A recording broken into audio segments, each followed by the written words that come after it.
हाँ, प्रिय प्रशिक्षणार्थियों, BSc BEd, BA BEd, integrated 4th year Nirmal TT की ऑनलाइन क्लासेज में मैं केपी शर्मा आपको प्रश्न पत्र द्वितीय समावेशी विद्यालय बनाना, ये मेरा द्वितीय प्रश्न पत्र है। इसका जो आज का प्रकरण है, मेरा 40वां प्रकरण है, राष्ट्रीय जो कार्यान्वयन कार्यक्रम 1992, कार्यान्वयन कार्यक्रम 1992, जिसको POA 1992 कहा गया है।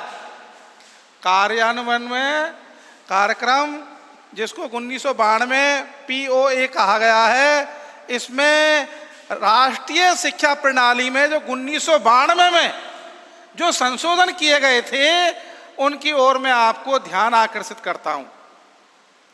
प्रिय प्रशिक्षणार्थियों, मैंने कल जनार्दन रेड्डी समिति, यशपाल समिति, ये आपको कल अध्ययन करवाया था। इसके बाद में जो आज मेरा जो टॉपिक आता है, वो आता है कि राष्ट्रीय शिक्षा प्रणाली में 1992 में कौन कौन से परिवर्तन किए गए थे, उन परिवर्तनों के बारे में क्या राष्ट्रीय शिक्षा प्रणाली में संशोधन किए गए थे, उसके बारे में मैं आपका ध्यान आकर्षित कर रहा हूं।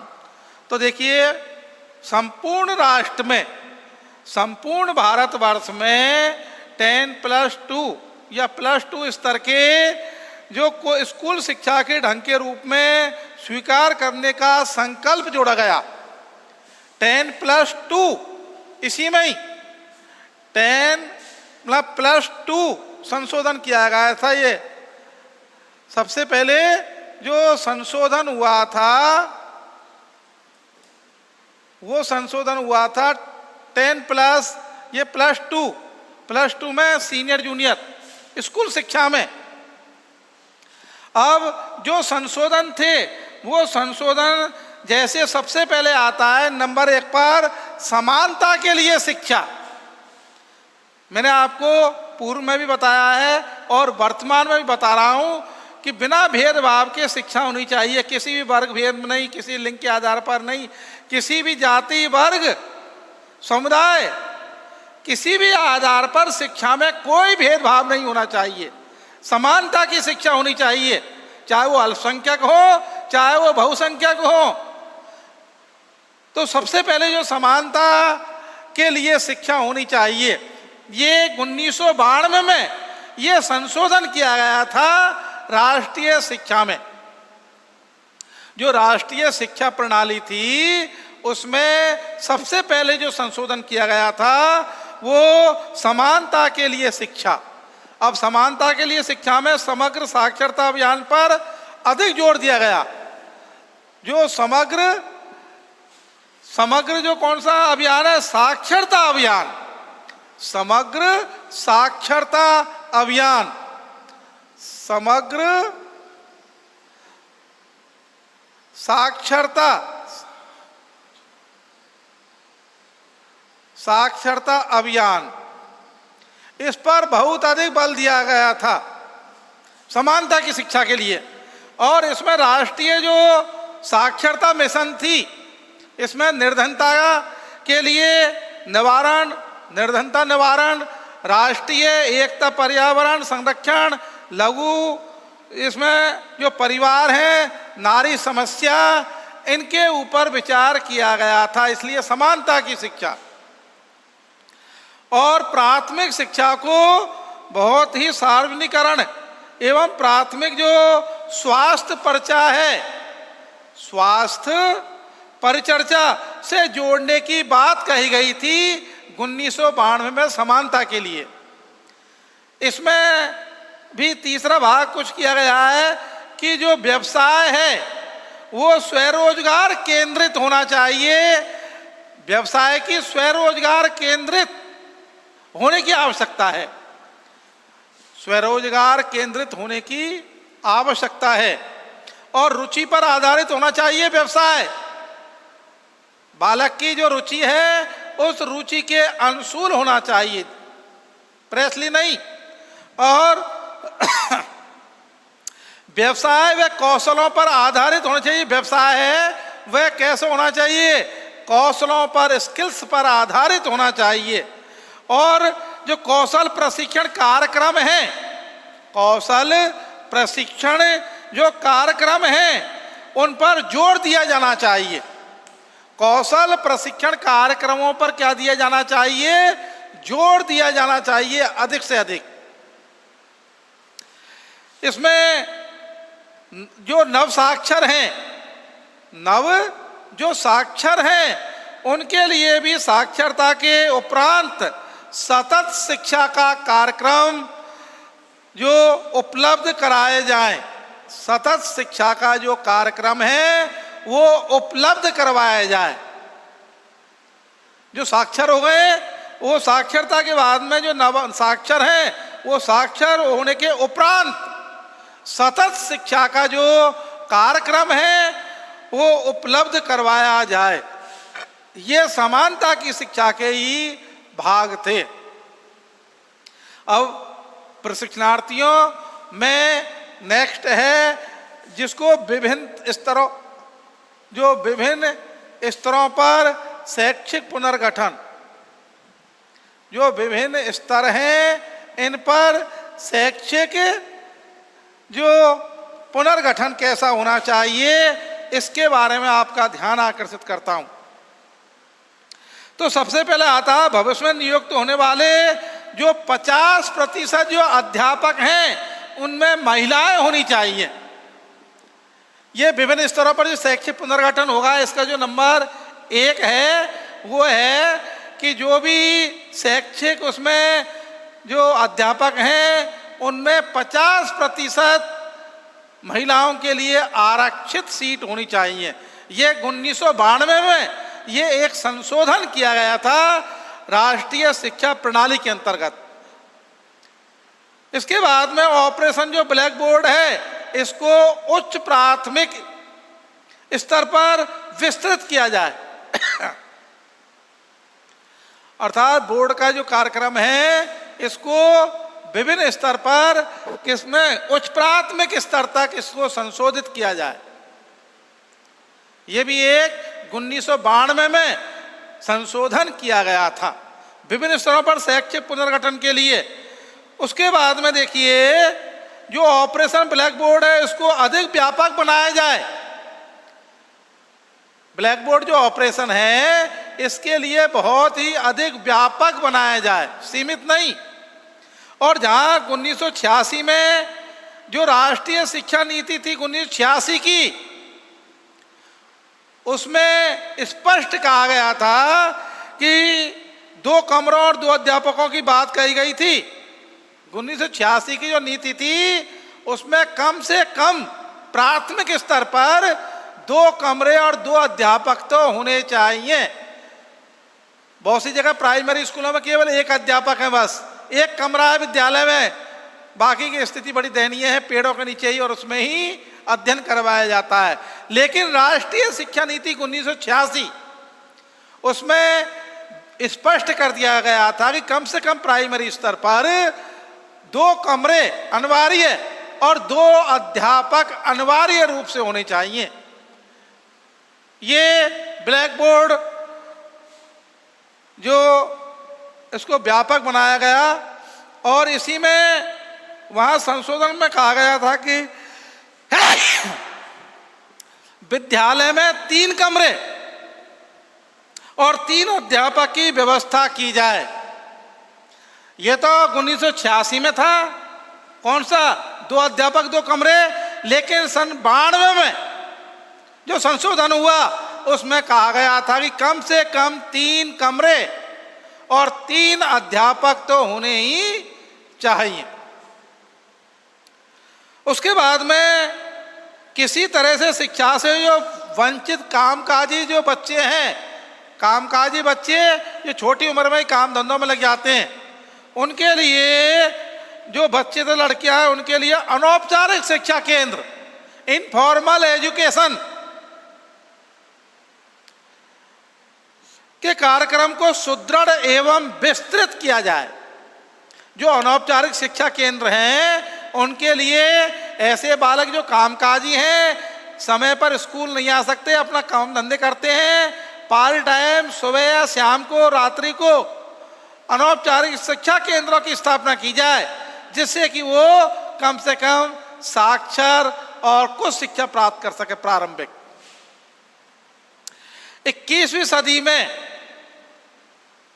प्रवेश के पहले 14 वर्ष तक की आयु के बालकों के लिए निःशुल्क व अनिवार्य शिक्षा, मैंने आपको ये RTE जिसको 2009 कहा गया था शिक्षा का अधिकार, इसमें मैंने आपको बताया था कि 6 से और 14 वर्ष तक के जो बालक हैं उनके लिए निःशुल्क व अनिवार्य शिक्षा की व्यवस्था की जाए, उपलब्ध कराया जाए और इसको एक आंदोलन बनाया जाए, मौलिक अधिकार बनाया जाए। और माध्यमिक शिक्षा में लड़कियों, अनुसूचित जाति, जनजाति के बच्चों के लिए नामांकन में विशेषकर विज्ञान, वाणिज्य और व्यावसायिक जो धाराओं पर जोर दिया जाए। विज्ञान, वाणिज्य और व्यावसायिक जो धारा हैं इन पर अधिक जोर दिया जाए। किसके लिए? जो अनुसूचित जाति हैं, जनजाति हैं, लड़कियां हैं, उनके नामांकन पर विशेषकर विज्ञान, उसके बाद में वाणिज्य और व्यवसाय, इन पर अधिक जोर दिया जाए।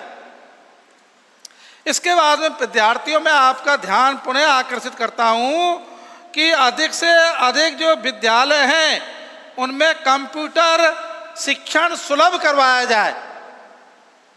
अधिक से अधिक जो कंप्यूटर सिस्टम है प्रत्येक विद्यालय में तो होना चाहिए, लेकिन इसके आगे कई बाधाएं हैं बिजली वगैरह की, इसलिए ये सफल कम हो पा रहा है दूर दराज में, ग्रामीण क्षेत्रों में। लेकिन जो प्राचीन भाषा है सबसे, जिसको देववाणी कहते हैं, संस्कृत, प्राचीन भाषा जिसको देववाणी भी कहते हैं, अर्थात संस्कृत के मिश्रण तथा अनुसंधान को प्रोत्साहित किया जाए। अर्थात संस्कृत जो भाषा है माध्यमिक तक ये तृतीय भाषा के रूप में है, लेकिन इसको भी प्रोत्साहित किया जाए, इस मिश्रण किया जाए, इसका अनुसंधान किया जाए। ये भी 1992 की जो स्थिति थी राष्ट्रीय शिक्षा प्रणाली, इसमें ये संशोधन किया गया था। प्रिय प्रशिक्षणार्थियों, जो मुक्त शिक्षण प्रणाली को सुदृढ़ किया जाए, मुक्त शिक्षण जो प्रणाली है इसको सुदृढ़ किया जाए, ओपन स्कूल वगैरह, मुक्त जो शिक्षण प्रणाली है इसको क्या किया जाए, सुदृढ़ किया जाए, जिससे कि अधिक से अधिक बालक बालिकाएं इसका लाभ ले सकें। इसके बाद में मूल्यांकन में सुधार के लिए, इसके बाद में जो मूल्यांकन है, इस मूल्यांकन में जो राष्ट्रीय मूल्यांकन संगठन का निर्माण किया जाए, राष्ट्रीय मूल्यांकन निर्माण संगठन का निर्माण किया जाए, मूल्यांकन पद्धति को बदला जाए और इसके अंतर्गत जो राष्ट्रीय मूल्यांकन संगठन है उसको अधिक निर्माण करके उसको अधिक महत्व दिया जाए।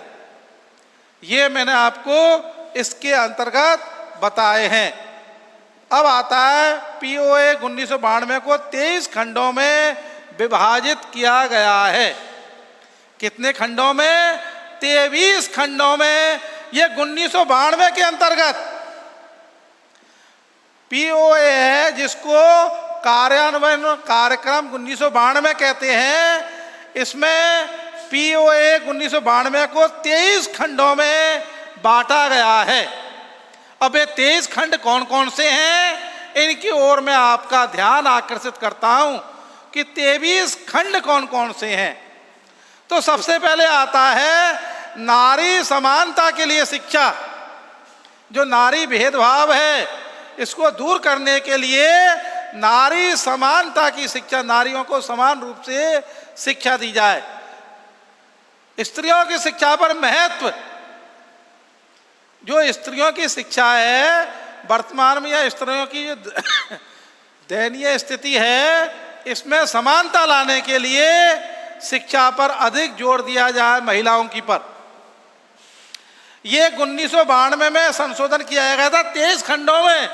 तो पहला खंड अपना है नारी समता के लिए, समानता के लिए स्त्री शिक्षा। इसके बाद में जो नंबर 2 है वो है अनुसूचित जाति, अनुसूचित जनजाति, पिछड़े वर्ग, विकलांग, इनके लिए भी शिक्षा की उत्तम व्यवस्था की जाए।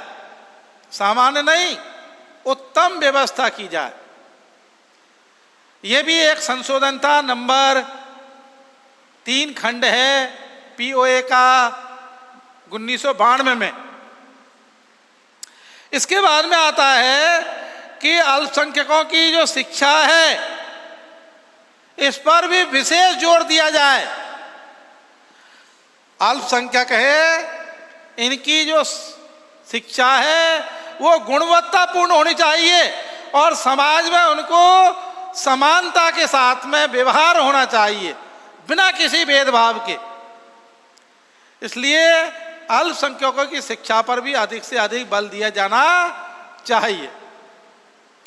अब आता है जिन पर भगवान की कृपा कम है, जो अंग भंग हैं, विकलांग हैं, चाहे वो मानसिक रूप से हो चाहे वो शारीरिक रूप से हो, लेकिन दया के पात्र तो हैं ही हैं।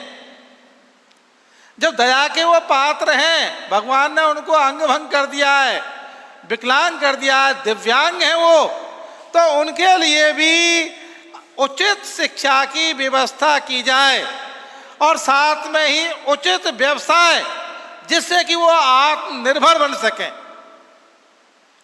ऐसी उनकी व्यवस्थाएं की जाए।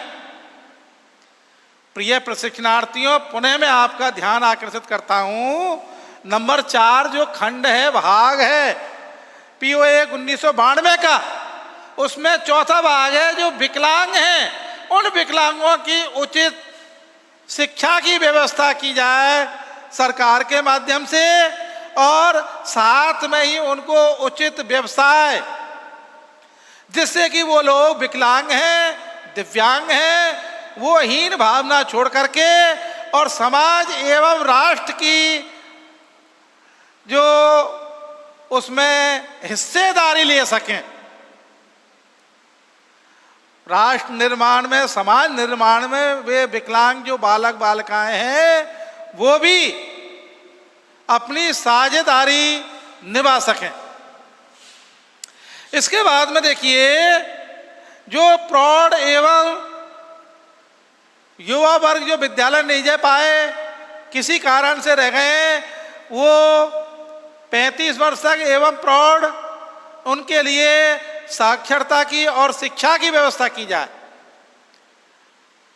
ऐसे बालक जो स्कूल शिक्षा से वंचित रह गए हैं, वो युवा हैं एवं प्रौढ़ हैं, उनके लिए उचित शिक्षा की व्यवस्था की जाए। प्रौढ़ शिक्षा केंद्रों के माध्यम से, अनौपचारिक शिक्षा केंद्रों के माध्यम से, आंगनवाड़ी सेंटर से ऐसी व्यवस्थाएं की जाए। प्रौढ़ शिक्षा को अधिक से अधिक महत्व दिया जाए। सतत शिक्षा जो लगातार चलती रहे, ये नहीं कुछ कार्यक्रम ऐसे हैं जो 15 महीनावार चला करके और ड्रॉप कर दिए, ऐसा नहीं। सतत शिक्षा की व्यवस्था की जाए, प्रौढ़ शिक्षा की, अनौपचारिक शिक्षा की, जिससे कि ऐसे विद्यार्थियों को अधिक से अधिक लाभ मिल सके। प्रशिक्षणार्थियों, इसके बाद में आता है जो 23 में आपको ये बता रहा हूं, इसमें पूर्व बाल्यकाल परिचर्या एवं शिक्षा, जो पूर्व बाल्यकाल परिचर्या एवं शिक्षा, ऐसे बालक जो मानव संसाधन विकास मंत्रालय द्वारा ऐसे बालकों को पोषाहार की व्यवस्था की जाए, बाल्यावस्था में जिसे स्वास्थ्य संबंधी और उनके लिए उचित शिक्षा की भी व्यवस्था की जाए। ये POA 1992 में ये संशोधन किया गया था। ये छठा खंड है 23 खंडों में से। 23 जो खंड मैंने आपको बताए हैं, उन 23 खंडों में से जो ये खंड बताया है आपको, इसमें पूर्व बाल्यकाल परिचर्या एवं शिक्षा। अब आता है प्रारंभिक शिक्षा, प्राइमरी एजुकेशन। इस पर भी अधिक बल दिया जाए। देखिए, शिक्षा की जो फाउंडेशन है, नींव है, वो प्रारंभिक शिक्षा है, प्राथमिक शिक्षा है। अगर प्राथमिक शिक्षा मजबूत होगी तो उस पर विशाल इमारत तैयार की सकते हैं, अगर मकान की नींव मजबूत है। अगर प्राइमरी शिक्षा मजबूत है बालक बालिकाओं की, तो वो आगे जाकर के बहुत उच्च शिक्षा प्राप्त कर सकते हैं। अगर उनकी प्राइमरी स्थिति ही कमजोर है तो ये किन प्रकार जैसे तैसे माध्यमिक स्तर तक पहुंच पाते हैं, आगे तो उनको गिरना ही होता है, आगे नहीं बढ़ पाते हैं। जिनकी प्राइमरी शिक्षा मजबूत है वो बुलंदियों को आसान कर सकते हैं। वो अपना जो शिक्षा का लक्ष्य है, उच्च शिक्षा प्राप्त कर सकते हैं। इसलिए जो फाउंडेशन है शिक्षा की,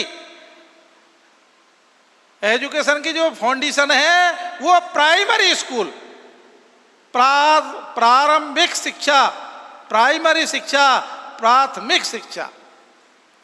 इसके बाद में प्राथमिक में दोनों आ गई, प्राथमिक उच्च प्राथमिक। अब आता है माध्यमिक शिक्षा, secondary education, senior higher secondary education.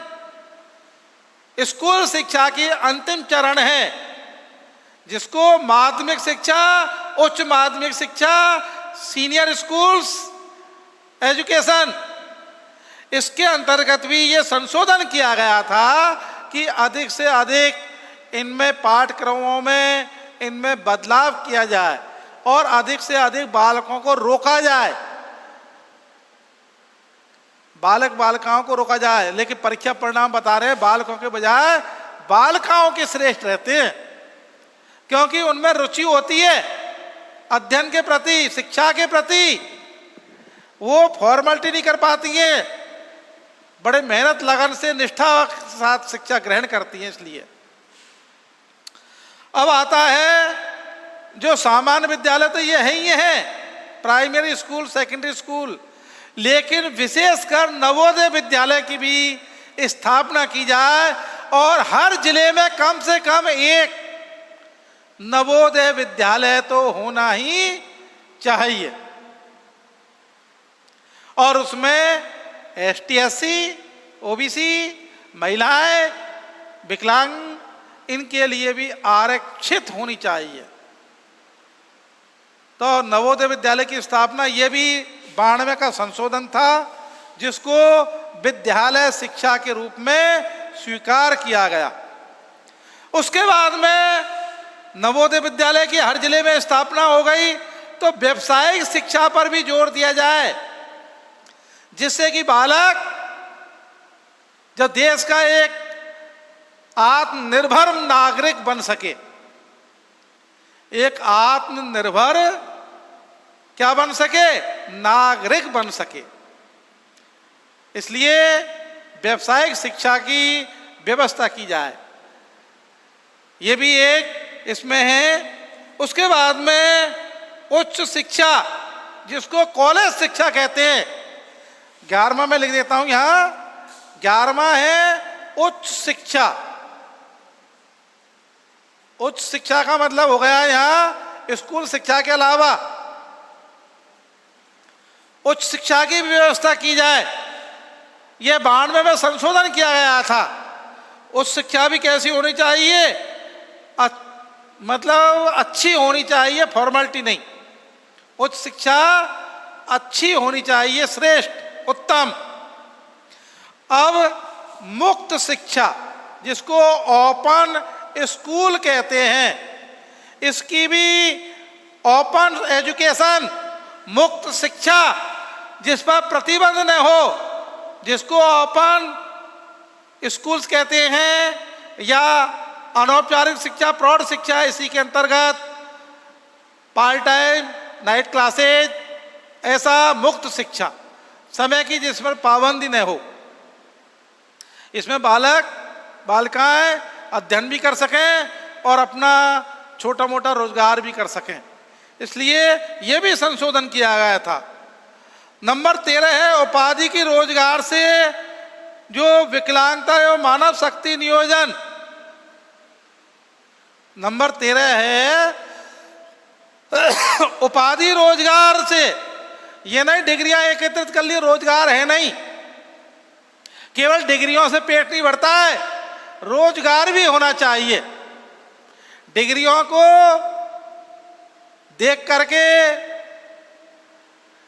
उससे काम चलने वाला नहीं है। जीवन में काम चलने वाला उन डिग्रियों का उपयोग और रोजगार प्राप्त करना, येन केन प्रकारेण, उसके बाद में अपने श्रेष्ठ नागरिकता का परिचय देते हुए जीवन यापन करना। इसके बाद में जो ग्रामीण क्षेत्र में विश्वविद्यालय एवं संस्थान खोलना।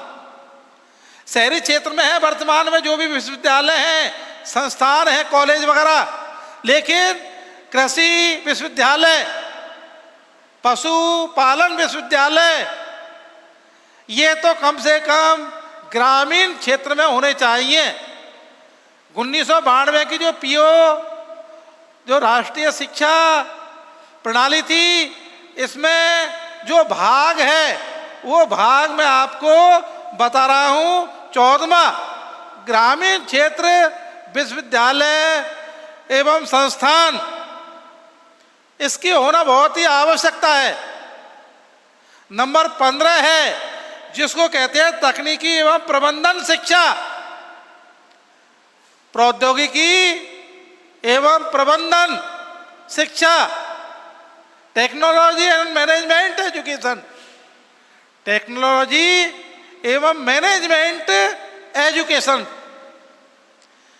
इसकी भी स्थापना ये 1992 का जो पीओए था उसमें 23 खंड थे, उसमें भी ये एक खंड है जिसको 15वां खंड कहते हैं।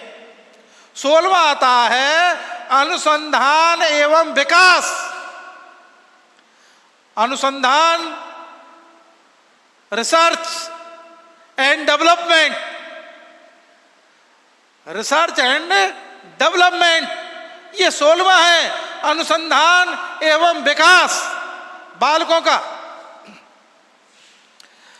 17वां है सांस्कृतिक परिप्रेक्ष्य में, सांस्कृतिक जो भारतीय संस्कृति है इसकी रक्षा के लिए, इसकी आन बान के लिए, इसके परिप्रेक्ष्य में सांस्कृतिक, इसकी भी 1992 में संशोधन किया गया था। भाषाओं का विकास, जो भाषाएं हैं इन भाषाओं का विकास किया जाए, व्याकरणीय शुद्धता एवं संसाधन उपलब्ध करवाए जाएं और भाषाओं के विकास के लिए शुद्धता पर विशेष ध्यान दिया जाए और भाषाओं को अधिक से अधिक इनका प्रचार प्रसार करके इनको लागू किया जाए। जहाँ हिंदी भाषी राज्य हैं वहाँ हिंदी को प्राथमिकता दी जाए और जहाँ हिंदी भाषी राज्य हैं वहाँ अंग्रेजी संस्कृत भाषा को प्राथमिकता दी जाए। कम से कम 3 जो भाषा है, त्रिभाषा सूत्र, इसका तो विशेष ही ध्यान रखा जाए। इसमें किसी भी प्रकार की कोई कोताही नहीं होनी चाहिए। त्रिभाषा जो सूत्र है इसको तो कम से कम ही लागू किया जाए, भाषाओं का विकास किया जाए। इसके बाद में आता है प्रशिक्षणार्थियों जनसंचार एवं शैक्षिक तकनीकी, जनसंचार एवं शैक्षिक तकनीकी, नए नए तकनीक जो शैक्षिक हैं उनका विकास किया जाए। जनसंचार का जो माध्यमिक शिक्षा का, इस पर अधिक महत्व दिया जाए।